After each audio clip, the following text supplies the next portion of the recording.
The future of media is generated. And the sooner that a brand and an agency can adapt to that of like, hey, this is a new extension. It's something we're trying out. This can be in conjunction with your live action. You're going to test this out, but it's coming. And so the sooner you can adapt to it, the better position you'll be long-term. Anybody can hop into VO3 and type stuff into prompts and get some stuff that's like, oh, that's actually pretty cool. That's neat. We bring this aspect of storytelling and filmmaking and perspective, all of the things that create something that is interesting for people. As storytellers and as guides, like that's our unique advantage in this, where if our greatest skill is that we know how to get exposure on a camera and frame a good shot, like that's gonna be tough to build a business off of. But if you can know more strategy and understand story structure, and in your case, you're creating ads, like you got to make something that's going to get people to click the link. The brands that take the risks first get all the rewards, because everyone's wanting to know what's the future production. And all the marketers, their biggest clickbait is like, this $1 million ad done for $1,000. And like, that's not going to be the case. If you want to work with agencies or agencies like ours, you still have to pay premium, but it's still going to be like a 90% cost reduction from working on a traditional $1 million thing. And there's a huge spectrum. Oh man, on episode 458 of the podcast, we're talking about AI plus video. Why AI isn't killing video production jobs, but creating massive new opportunities for filmmakers who can adapt quickly. How my friend PJ built a 7-figure AI agency and got his work shown at the NBA Finals in just 2 days. And I think most recently, he's got something on the big screens buildings in downtown New York, Manhattan, whatever that's called. And then also the specific tools and workflow that he uses to create viral AI ads that brands are paying high 5 to 6 figures for. You're going to want to stick around for this one. Here we go. What up, friend? Hey, welcome to the Grow Your Video Business podcast, where I am here to help you scale and build a profitable video business while staying true to your creative vision, your reason why you got into this work. I am your host, Ryan Coral, and today I get to hang out with my buddy PJ, who has always done cool stuff. I mean, anytime I talk to him, he's a visionary. He's like me. He's like got new ideas, but he is fascinating. He's got very different giftings than I do, and to see what he's creating with AI it's unreal. So I'm really excited for you to meet him. If you are new to this podcast, welcome. I started my video production journey over 20 years ago. I started as a solopreneur. I was working in our little bungalow, but I had dreams and vision of building a team and making more money and doing cooler work and making a bigger impact. And I got to start doing that. And over 20 years, we've built a studio. We've got multiple employees doing stuff all over the world. And then because that is working, I found time, like 1 to 2 days a week, where I don't have to be in the production business, and I get to do stuff like this, create educational content, network with other filmmakers, make stuff. And it's been super duper fun. And if you want to learn some of my best takeaways from running a business to being able to land 6-figure jobs, then check out this free workshop that I have for you. You can get access completely for free if you go to studiosherpas.com/workshop. Go there, sign up for that. And then in addition to accessing that workshop, I'm going to send you weekly emails that will break down each podcast episode, give you homework if you want it, and help you take this business and make it more than just a side hustle or a hobby, but turn it into a profitable business that's maybe one day you could even sell. How cool would that be? Okay, without further ado, check out the workshop, studiosherpas.com/workshop. And now, without further ado, let's get into today's episode. What is up, my friend? Hey, welcome to another episode of the show. Today with me is my friend PJ Ace, who is the founder of Genre.ai, which is an AI-powered agency. PJ and I go way back, a long time ago in the world of Studio Sherpas and all of that stuff. It's been super fun to see your journey and also your journey, like our friendship got interrupted at a point in time when my son found out that your dad, I forget how it even came up. And I was like, I know his son, like I'm friend, and my son, like, it blew his mind. That's so funny. That's so funny. Yeah. In a super nutshell, I was a filmmaker from like 2015 to 2017 that we were connecting. And then in 2019, we grew to 1 million subscribers. I'll tell the story later, but your son would have been a fan because like a lot of kids on the internet were just watching my dad and our channel's content. It was wild. But now we've got a crazy journey. Back to, kind of AI now, and just excited to help share with your listeners how AI doesn't have to be something that's feared. It actually can be something we quickly pivot to and do projects in 3 days in our underwear that get shown at the NBA finals. Like, that's what I'm all about.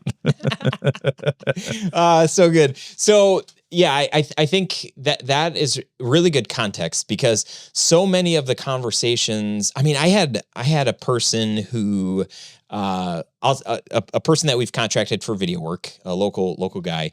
And I talked to him probably 2 months ago, and he said, so what do you think about all this AI stuff? And before I even got to say, like, well, I think there's opportunity for us, he interrupted me. He was just like, I'm getting out of the business. He's like, I'm building decks. I'm just like, we're all being worked out of jobs. Like, it's just not going to be there, especially, maybe it's fine right now, but 2 years from now, forget about it. And I was just like, wow. What are your thoughts about that, PJ? Do you agree or disagree? Yeah, he should go build decks. He's not committed. He's not a real player. Just yeah. Winners only isn't. Oh my God, no. Look, to anyone who's not wanting to adapt quickly, like, displacement's coming. It's all, and I'm not pro AI, and I don't know if you've seen my work. I probably am one of the most prominent people in AI filmmaking, but I'm not pro AI out of this love for like killing creators. I just think that it's like, okay, we all have shovels, or like we all have artists and paintbrush, and like the camera's coming, or in the shovel's case, like bulldozers are coming. So like either we can pretend that like, we can fight, like the genie can get put back in the bottle, but like you can't reclose Pandora's box. Like if this is a tsunami headed towards Hollywood and advertising, I'm trying to hand out surfboards. And if you want to ride the wave, great. There's a ton of money in it. It's really fun. There's a lot of acclaim and social media cloud. And like, it's like the biggest gold rush of all time. If you don't want to pick up a shovel and you just want to do something that's a little more known, like that's fine too. I sound actually still condescending, but I really mean it. Like if you don't want to learn the tools, you don't have to. But I do mean like the opportunity is insane to those who can adapt, create content, like whatever. We can talk all about that later. But anyway, it's a cool thing.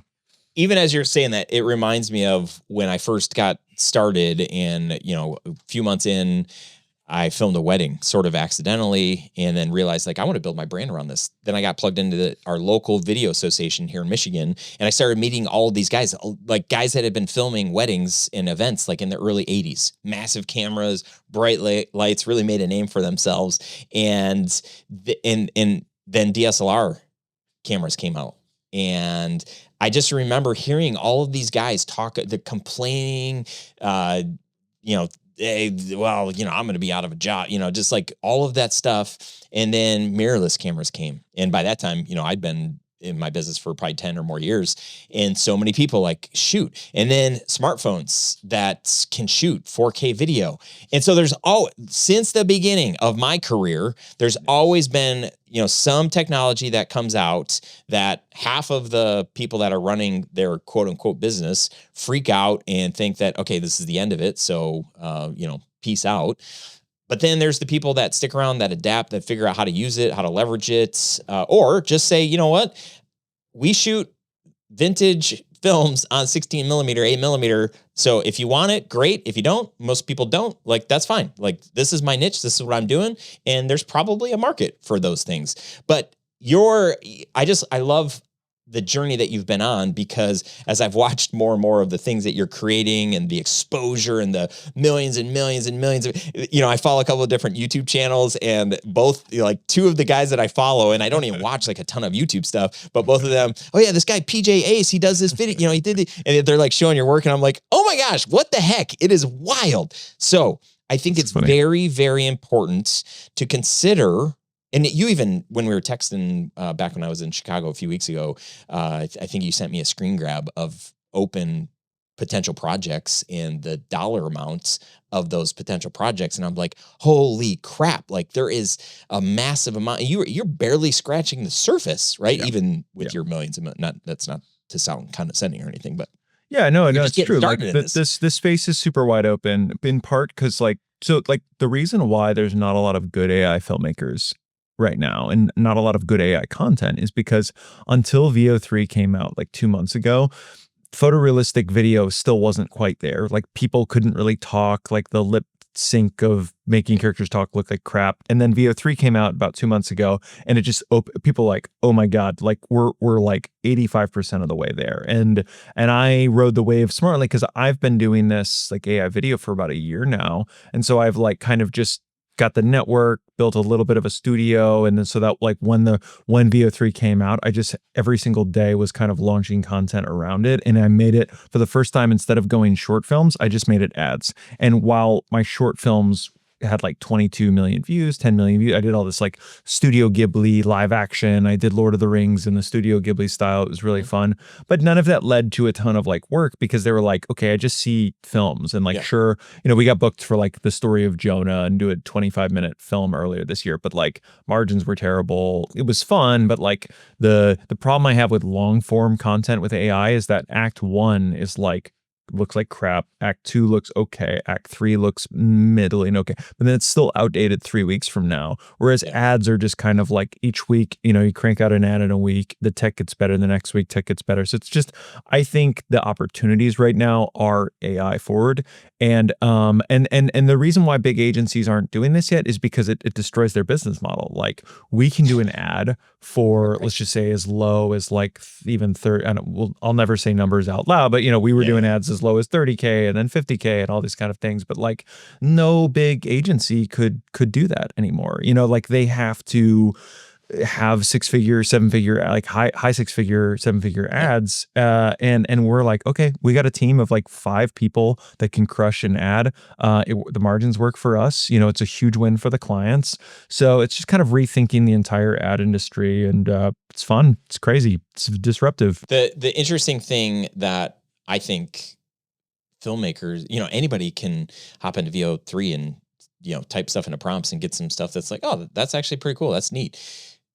We bring this aspect of storytelling and filmmaking and perspective and lenses and movement and all of the things that create something that is interesting for people. Not just like, oh, that's a one-hit wonder, but as storytellers and as guides, like that's our unique advantage in this, where if our greatest skill is that we know how to get exposure on a camera and frame a good shot, like that's going to be tough to build a business off of. But if you can know more strategy and understand story structure, and in your case, you're creating ads, like you got to make something that's going to get people to click the link, right? Yes.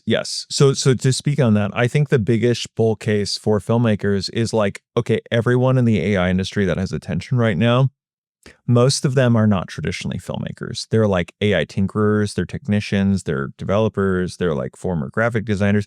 And they're the first ones that are like, I don't have anything to lose posting AI content. I'm not in I'm not in Hollywood. I'm not running some big agency where I have to worry about my royalty. So like that's the market, is a lot of like, if I say hobbyists, there's a few actual professional filmmakers, but for the most part, it's just like hobbyists, tinkerers, and that's great. And I love it. And they're like, are all my friends, and I don't want, but like the opportunity here, if everyone doesn't know, is like, whether you yourself are a traditional filmmaker for 10, 15 years, you can learn the tools in a few days, 2 weeks max. You're going to have taste. And that is the thing that's kind of hard to teach. So how our agency operates, and I don't even create a lot of the ads anymore, but it's basically, I like to find experienced directors that have been doing ads for 10, 15 years. And then I pair them with these like jack of all trades, what we call creative technologists, that like, they know the tools, they know the latest things. It's like, that's the pairing, that's the marriage, is like, we're full stack, so we do creative and writing, but it's basically pair comedy writers, because AI content that's like dopamine first, funny first, viral first, that's like the best. So pair comedy writers with traditional directors that you teach them the tools quickly, but then you pair them with like AI generalist support. Like that's the arbitrage. Like that's the how to go viral, how to do things that no one else is doing right now. So when you talk about some of these opportunities, you don't have to talk about numbers, but I want people to think about what is the opportunity. It's, you call it the gold rush. Yeah. If somebody were to say, okay, I'm going to spend the next 2 weeks, and typically let's just say my standard annual revenue is like 250,000. Just me. I've got, contractors I hire now and then and work out of my house. And, it's not like super easy to find work, but I'm finding enough to make 250K a year. So I'm doing all right. What sort of opportunity, when somebody knows how to use these tools, might they have? I'll just say this. It's very easy to build a 7-figure agency right now. Like very easy, very quickly. Like brands they don't want to pay hundreds of thousands of dollars for AI ads, but it's less than that. It's like mid 5 figures, high 5 figures, et cetera. And if you can figure out like a rinse and repeatable format, like great. I don't know if you'll be on our level in the sense of we're really trying to like figure out like what is the upper limit for what's possible with AI, who are the best filmmakers in the world. That's who we're targeting. But like, you don't have to like shoot to be an agency like ours. You can just create like amazing content for existing brands. So like I think retainer contracts and basically figuring out what is a viral formula. You can start with a brand, and then how do you turn it into a campaign where it's like, whether that's like direct marketing Facebook ads, whether these are like pseudo organic campaigns. Essentially, like I think it behooves people to figure out what's working in the market, what's working on TikTok, what's like viral, consistently viral thing. It's like animals ringing doorbells. Great. Start your hook like, animals ringing doorbells, like catch it on pet cam, and then figure out a way to integrate your product. Like it was Bigfoot a month ago, like Bigfoot getting shipped Ozempic, finding a bag of cocaine. Like this stuff was all, kind of going viral. There will be trends of the week. The kind of the point, if I were pitching brands, is like, let's try a few different ideas on how we can integrate your product in a funny way that gets people to kind of like hook them on the first end of like 0.5 seconds, make or break, most important shot. So like my most viral spots, I've got like Jesus on the cross saying like God about to BRB, and like very provocative. I'm still mostly a Christian, and so I didn't think it was that offensive, but it got a lot of comments. Yeah. It's so funny. When you like future casts, how sustainable is what you're doing? Like how like in a year from now, do you feel like, there's gonna be a lot more competition in this space? There are gonna be $1 million agencies that are doing AI video stuff.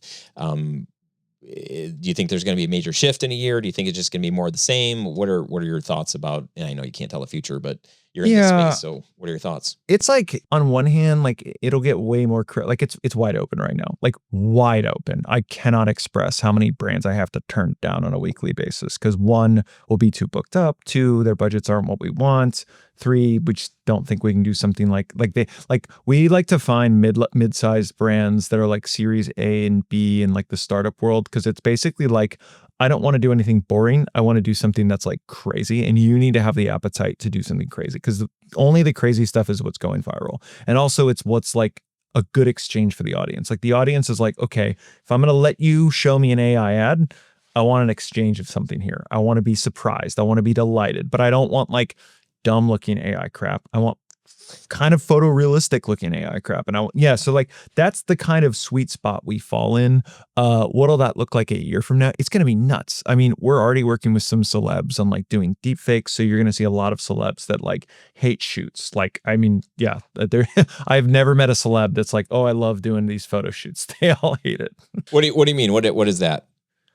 Like celebs just don't like being on set. So I think what we're going to see is like a lot of celebs working with brands of like, hey, Yeah. cut my rate to like 10% of what you normally pay Yeah. me, even potentially. Just license my and I'm on like 100 more shoots a day. And so that's really fun because then you get to kind of work with celebs. And I am not kidding. There's this new program called Ideogram, just came out with a new tool. You can clone anybody and it looks perfectly photorealistic. It's crazy.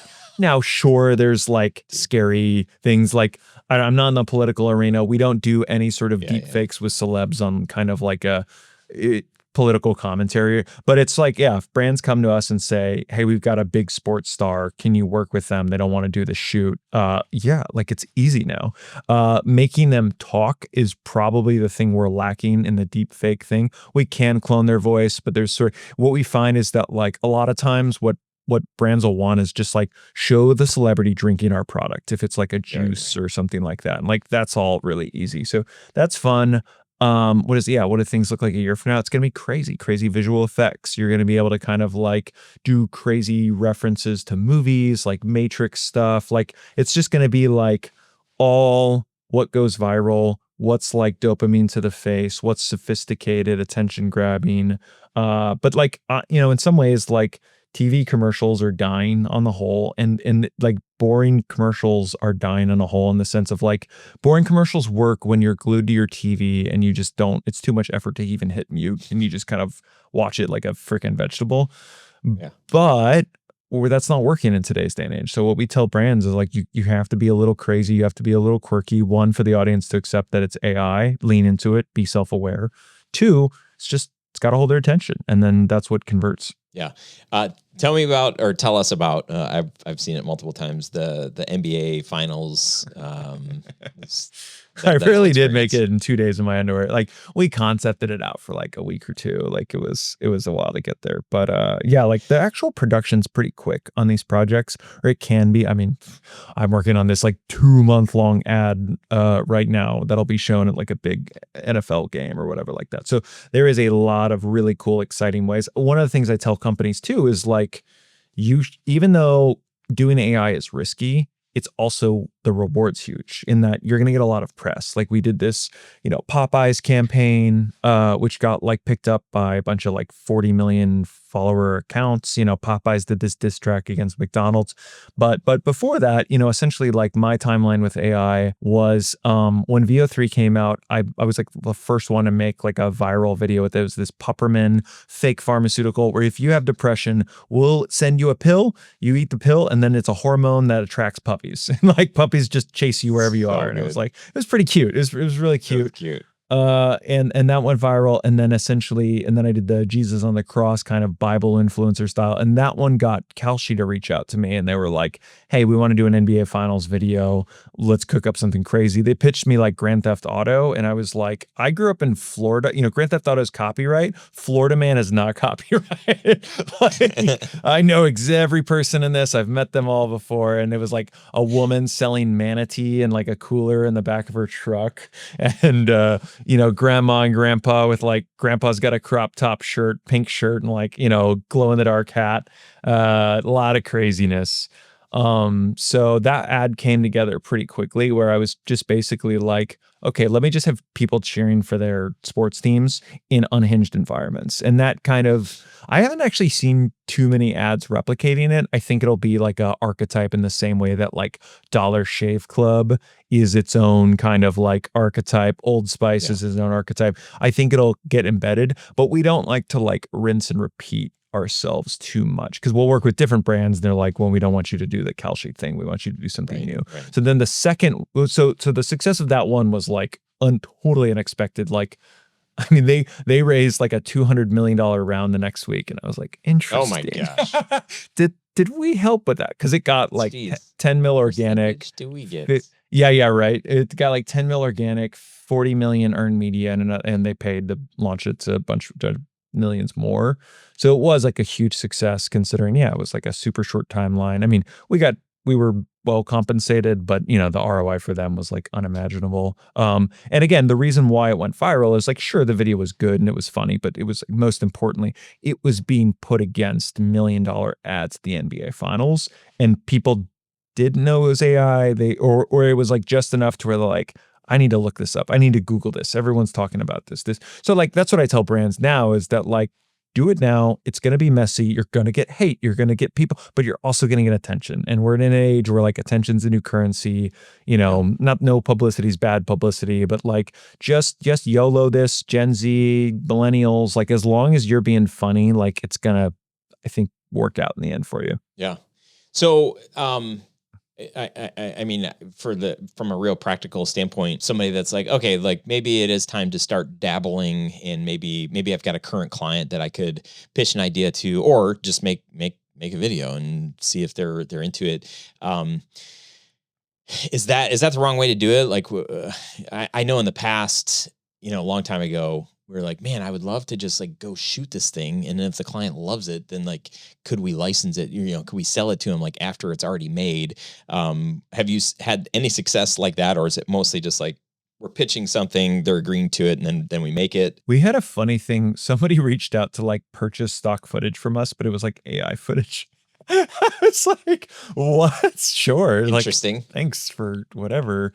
But I was also like, y'all know you can just upload a screenshot to ChatGPT and like reprompt it. No, it's like, yeah. No, it's fine. It's fine. If someone wanted to create a spec ad for an existing client and almost just say like, what is this? Is something like this, or is this what you want? Yeah. I mean, I think that's like totally relevant. I think brands, you might hurt yourself in that you're going to have to leverage, like, let's just say you make a spec ad for like a smaller size medium business. And then you're just like, hey, 5 or 10 grand, something in that range. I feel like brands would be like, okay, we might like this. The only issue is you're just going to have to heavy caveat if you want to charge more than that. Like this is, this was a test one for quality, like, the quality is going to get higher if we actually put money into this too. The rate's going to go up, but I wanted you to see what's possible with your brand.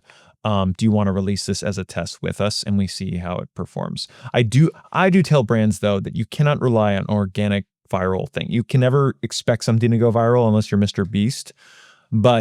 And even for him, there's like his standard baseline of whatever he gets per view of like, 50 million, 60 million. But for him to go viral, it like hits like 350 million. So it's like, is this going to be an outlier in your marketing? Right. You can never predict that. But what you can do is basically say, for the brand, you should tell them, put paid ad, do this on Meta, do this on all your things. We're going to have a really funny hook in the beginning. We're going to retain their attention over 30 seconds and hit your brand points and do a big call to action at the end.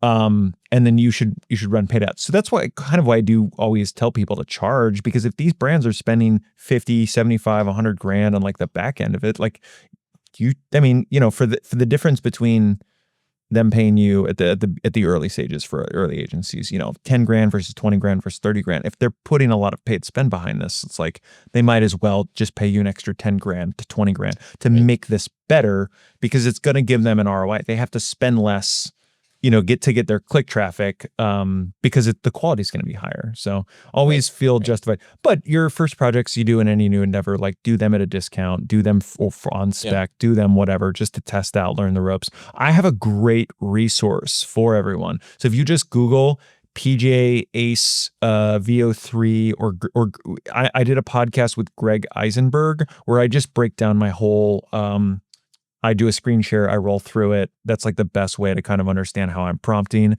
And the process in a nutshell is create a script. And when I say script, I just mean like person in a location, and then a dialogue line. And then it's like that, essentially like scene 1, scene 2, scene 3, scene 4. So like 10 shot list or whatever, and just a basic description.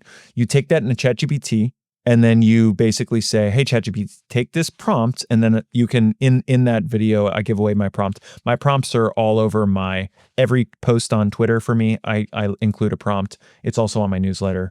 And so you basically say, redo every shot on this. Instead of as a shot, do it as a prompt in this style and give it to me like 1 at a time or 2 at a time. Then ChatGPT is going to he's going to turn your prompt list into a shot list. And now it's basically like, huge paragraph description for this one shot. Copy paste that into VO3, run 10 times, take it back into ChatGPT. Hey, tweak this, it'll spit it back out. And then boom, you got all 10 shots for everything, and cut it together, make it punchy, add music, blah, blah, blah. 50 million views. I did just go. Yep, and rocking and rolling. I just reached out to Greg, I think yesterday, and said, "Dude, I want to get you on my podcast and talk Greg's a shop." beast. Yeah, Greg's a beast. He's very don't raise from VCs, bootstrap it yourself, do it yourself. And I Yeah, love that attitude. yeah, that's good. So tools then, very practical tools that you are recommending: ChatGPT, VO3 for just for talking type videos, or if you don't need characters actually talking like they do, is that what you're recommending Yeah. as well? So for me, like a month ago, VO3 was like an all-in-one. Just use this for everything because they were the best, and they're what's called text to video, which means like you just type in text and it spits out a full video, and it's really good. Now they've opened the ability for you to include an image as a starting image, and then you can make it talk. So on our super high-end spots, we will work with Midjourney, and there's this other program called Rev, REVE. It's hyper photorealistic, and we do that as a first frame for all of our characters now, and then we'll make them talk in VO3, and we'll just prompt like, black man on a chair with in his 30s says this line, and then it'll make them speak, and it's like very high fidelity, very realistic. For like B-roll shots, we'll either do them in VO3 or we'll use Midjourney. There's honestly so many programs these days, and they're all kind of each week they one up each other, so it's hard to say a favorite.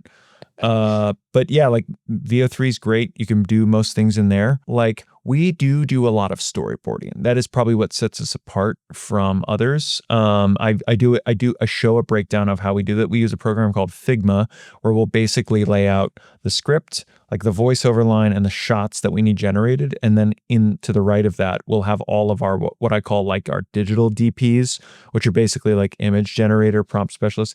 And they'll just say, okay, here's your shot list. Here's like the references and tone that our director lays out.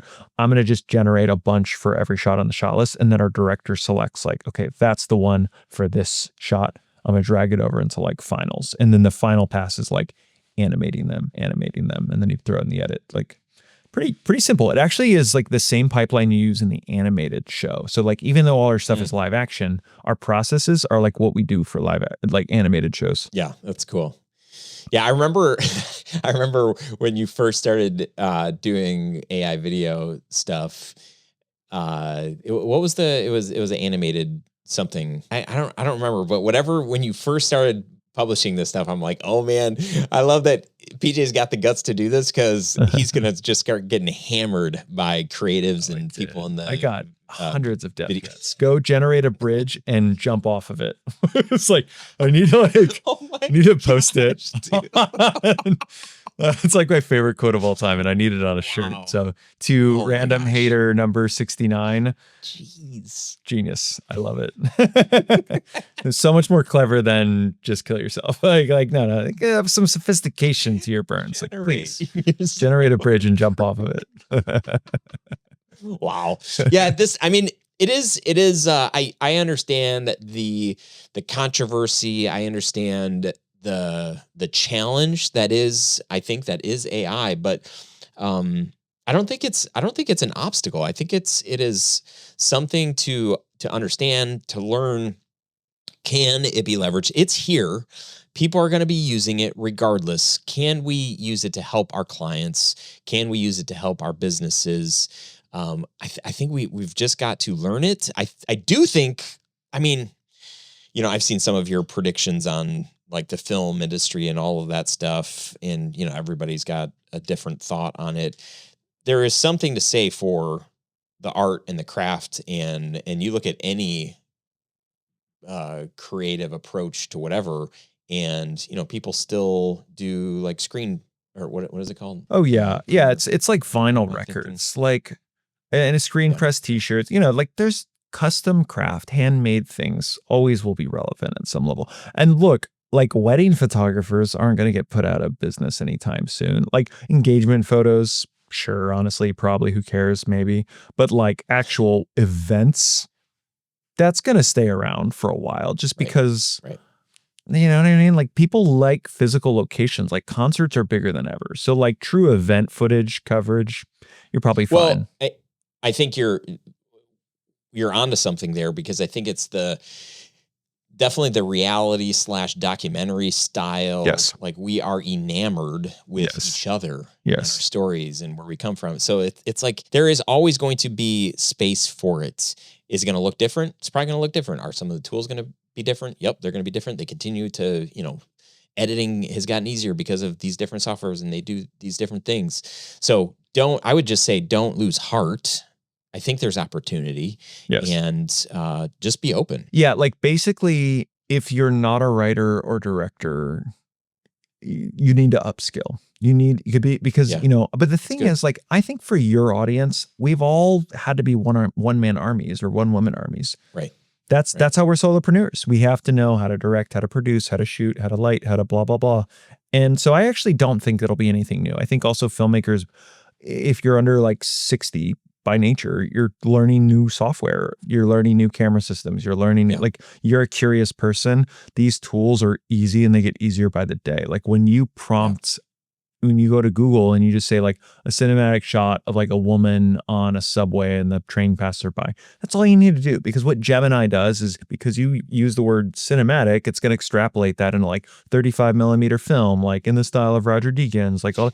You don't have to put that anymore. It's very easy. Right. That's good. So let's just consider brands. Like let's talk to brands for a minute. And I mean, what would you say to a brand that's maybe thinking AI, maybe not thinking AI? What would you recommend or suggest, or what do you got for them? So the winners and losers, if you will, of the future of advertising is brands are going to crush because they're going to put out more content than ever. They're going to be able to tell any story they want. And honestly, they're going to have more and more in-house teams that can create content on a weekly basis, daily basis to keep up with demand. In the mid section, like agencies on record, their whole bloated, mess of things, they're going to be less and less relevant to every day, because what you need to create a great ad, as we've shown and others have shown, is just a core team of creatives. You need a great writer, you need a great director, and you need a great editor. And there's a few kind of positions in between, but that's the core thing. Like essentially production companies, as long as they kind of add the writing side of things on the campaign, like what our agency is showing is we want to cut out this kind of like bloat middle layer that like adds hundreds of thousands of dollars of expenses by requiring all these like physical shoots and then reshoots and all those things. So anyway, like AI video is finally publicly palatable for the first time because it's photorealistic, and like consumers at the end of the day want dopamine. They want you to solve a problem in their life. They don't care how it's solved. If the Old Spice commercial, from years ago was AI, they wouldn't have been talking about the fact that it was AI. They just would have been talking, that was the funniest campaign I've ever seen in my life. And so I think if brands can lean in, humor first, delight your customers, give them something of like, hey, we get you. We know your humor. We know what is going to entertain you. And our brand is like smack dab in the middle of it. It's a core part of the storytelling process. So whether that's like Bigfoot selling your product, some sort of surprise and delight is kind of this, exchange you have to have with the audience, where if you give them dopamine, they're going to give you their attention. And then if the offer is compelling enough, they're going to click through and they're going to want to engage your product. Love that. Yeah. I think that's and for years, I would say like agencies have been challenged with a lot of things like technology. More and more people have opportunity to film at a high level, create stuff. So there is like all of that stuff that you're talking about in the middle. That's like, man, it just makes the whole thing more expensive, and it doesn't need to be like that, right? So I think that's some sage thinking. So what's working? Like literally from it being in the trenches every week of like what's going viral, what's not going viral, like the brands that take the risks first get all the rewards, because everyone's wanting to know what's the future production. And all the marketers who want, their biggest clickbait is like, this $1 million ad done for $1,000. And like, that's not going to be the case. If you want to work with agencies or agencies like ours, you still have to pay a premium, but it's still going to be like a 90% cost reduction from working on a traditional $1 million thing. And there's a huge spectrum. I would say this, finding great AI filmmakers and film forward agencies is really hard at the moment because it's a huge risk, or it was a risk for filmmakers and agencies to kind of adapt to the tools. And so they've been really hesitant. So they don't actually understand. And then your earliest adopters are oftentimes like people who don't have 15 years in the business of skill of like storytelling. And so honestly, brands are in a bit of a pickle in that there's not a lot of agencies they can work with to create great stories at the level in which the public wants for them. But in some ways, like Gen Z creators, kids out of college are creating viral clips not like nonstop. There is this new creator class of like solo creators that are crushing it on organic content. And that's in some ways, I think brands need to consider, should we have an in-house content creator that understands us? And if essentially like daily, weekly content is something you have a palette, like create a campaign, work with an agency like ours to create this sort of generalized campaign that just can rinse and repeat, like then have your in-house team like do the long tail effect of like, okay, we're just going to build on the assets, the prompts, like that's a smart way to work right now. Yeah, that's really good. I would say like for us, Tell Studios, our production business, that's been the challenge of like, man, I thought about like, oh, maybe I do like Tell Studios AI, and how do we approach clients? How can we dabble, like test this? Because I know that there's opportunity here, but how do we not muck up what we're currently doing while also testing, experimenting, and finding those opportunities? Because I think there is this aspect as an entrepreneur that's like fun, like, oh, let's experiment, let's try this, let's, man, if we could sell 6 figures in this, how fun would that be? But then also like, are we sending mixed messaging to our traditional clients where we still believe, story is the thing, video with soul, it's like real people, real messages, real heartbeat. So how do we, is there a hybrid version? So anyway, that's just where my head's at as I'm going back and forth over how do we do this? To the soul, like, I mean, is there soul in a drawing on a paper? Like, I don't, you know what I mean? Like a stick figure, like we are the ones who project our own humanity and anthropomorphize Mickey Mouse, Steamboat Willie, or something really basic. And if it's done with a compelling way, like they show like pain or they're vulnerable, we're like, oh, it's like, it's a stupid stick figure, like stop. But that's what we do because we're storytellers by nature. And I think AI like has no less soul than any kind of animated paintings or anything like that. It's just quicker and it's easier. But in the same way that like painters felt super, like this is the highest form of art, and then photographers, it was too easy. You're just pushing a button. You're not drawing something. It's like, no. We're just tools for storytellers. And AI, it's cost effective. It's near photorealistic. It's going to be the future of all ads, all Hollywood. And sure, there's going to be niche production in the future, like event photography. But outside of that, everything's going to be generated. Like the future of media is generated. And the sooner that a brand and an agency can adapt to that of like, hey, this is a new extension. It's something we're trying out. This can be in conjunction with your live action. You're going to test this out, but it's coming. And so the sooner you can adapt to it, the better position you'll be long-term. Love that. Dude, this is so fun. So just love always getting time with you. What are the best places if people do want to reach out, get in touch if they're interested, like, hey, maybe I know, cause you are consistently putting out, looking for directors, AI people are interested. Who are you looking for? How's the best way for them to get in touch with you? Yeah. If you're a brand and you're like high end and you want to work with like a super powered agency like ours, reach out, genre.ai, super simple. It's our whole name. Just go there and hit the contact form. In the case of filmmakers wanting to reach out, also like, if you're world class, reach out to us. If you've been, essentially have a great portfolio, we'd love to consider it, talk to you, etc.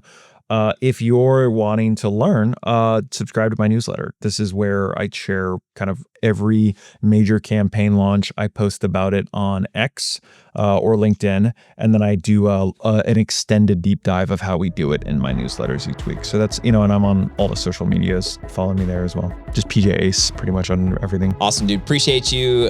Excited for all the cool stuff you got cooking, and thanks for sharing with us today. Thank you. Thank you for having me on, Ryan. Talk soon, man. Hey, thanks so much for tuning into this episode of the Grow Your Video Business podcast. If you got something out of today's conversation, do me a favor, share it with a friend or post it on your socials. Tag me at Ryan Coral or at Grow Your Video Business. I'd love to know what resonated with you. If you've got a question or takeaway, drop a comment wherever you're listening or watching this. You can also shoot me a message. I read every single one. And hey, if you haven't already, make sure to subscribe so you don't miss the next episode. We've got more stories, strategies, and behind the scenes insights coming your way to help you build a business that you love. Keep creating, keep sharing your story, and keep showing up. I'm cheering you on. Thanks for watching. Thanks for listening. See you next time.